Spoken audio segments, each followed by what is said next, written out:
Quiz quiz quiz quiz quiz. आज का प्रश्न आपके सामने है। भारत में नेशनल लेवल पे कितने पॉलिटिकल पार्टीज हैं?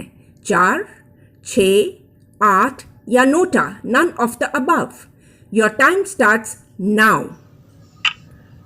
अगर आपने कहा 4 तो आपका जवाब है। अगर आपने कहा 6 तो आपका जवाब है। The right answer is NOTA, none of the above. चलो देखते हैं ये पॉलिटिकल पार्टीज कौन कौन सी हैं। सबसे पहले ऑल इंडिया तृणमूल कांग्रेस, जिसका सिंबल है ग्रास एंड फ्लावर्स। उसके बाद आप देखो हाथी पार्टी, बसपा, कमल पार्टी, भाजपा, फिर communist party of India, communist party of India Marxist, Indian national Congress और फिर नेशनलिस्ट कांग्रेस पार्टी, जिसका सिंबल है घड़ी। 10:10। बहुत लोगों का कहना है दल कोई भी हो सारे बेकार हैं। इससे तो बेटर है कि अगर इलेक्शन में सारे इंडिपेंडेंट कैंडिडेट खड़े हो जाए।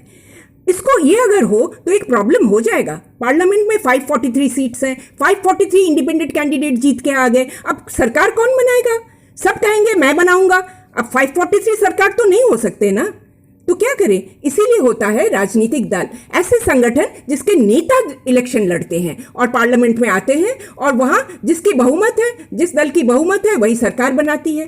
तो क्या राजनीतिक ग्रुप में, दल में केवल नेता ही होते हैं? बिल्कुल नहीं, बिल्कुल नहीं। उसमें सक्रिय सदस्य होते हैं जो भारी काम, हैवी ड्यूटी वर्क उसको निभाते हैं, और होते हैं समर्थक।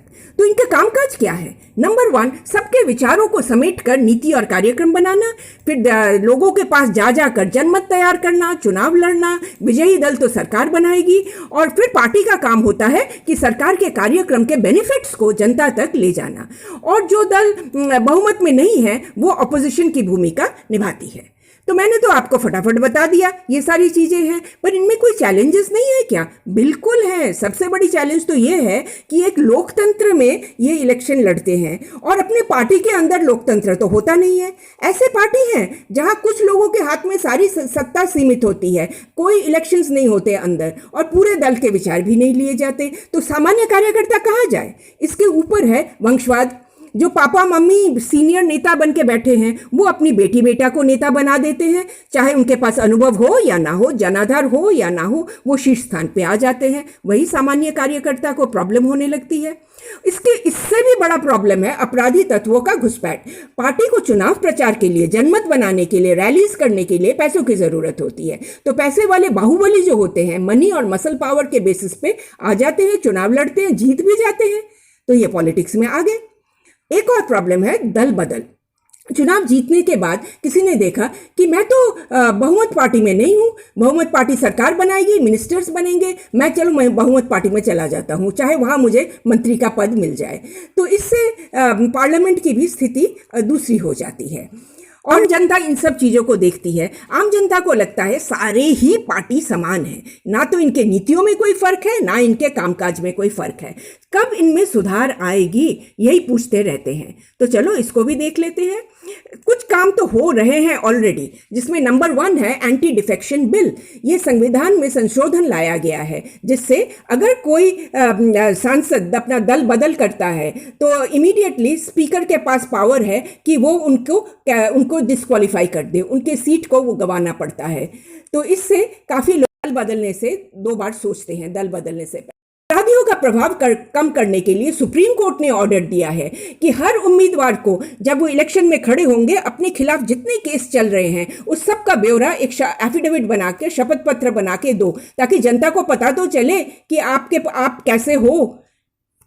तीसरे नंबर पे है इलेक्शन कमीशन का ऑर्डर, जिन्होंने कहा है कि पार्टी को अपने अंदर इंटरनल इलेक्शन हुए या नहीं और अपने इनकम टैक्स रिटर्न ये दाखिल करना बहुत जरूरी है। नहीं करोगे तो मुश्किल हो जाएगी। और कुछ ऐसे स्टेप्स हैं जो अभी हो नहीं रही है, पर होना तो जरूरी है। सुधार चाहने वाले अगर खुद राजनीतिक दल में आ जाए, या नहीं करना चाहते तो चिट्ठियों द्वारा, सोशल मीडिया द्वारा जनमत तैयार करें। कैसा जनमत? कि हर दल के आंतरिक कामकाज को ठीक तरह करने के लिए कोई कानून होनी चाहिए और सब दल को उस कानून को फॉलो करना पड़ेगा। राजनीतिक दल में महिलाओं को चुनाव के लिए 1/3 टिकट मिलना चाहिए, जो अभी नहीं हो रहा है। और चुनाव लड़ने का खर्च अगर सरकार से मिले, सरकार सबको एक फिक्स्ड अमाउंट दे दे, तो दल को बाहर से पैसा भी नहीं लेना पड़ेगा और सब समान प्लेटफॉर्म पे काम करेंगे। तो ये सारी कुछ चीजें हैं जो हमें पॉलिटिकल पार्टीज के बारे में जानना पड़ेगा। तो ये रहा हमारा सारांश। हमारी पॉलिटिकल साइंस की जितनी वीडियोस बन रही है उसकी एक और कड़ी, और आप बाकी वीडियोस को भी आप अगर देखें तो आपको बहुत अच्छा लगेगा। Thanks for watching. कैसे कोशिश।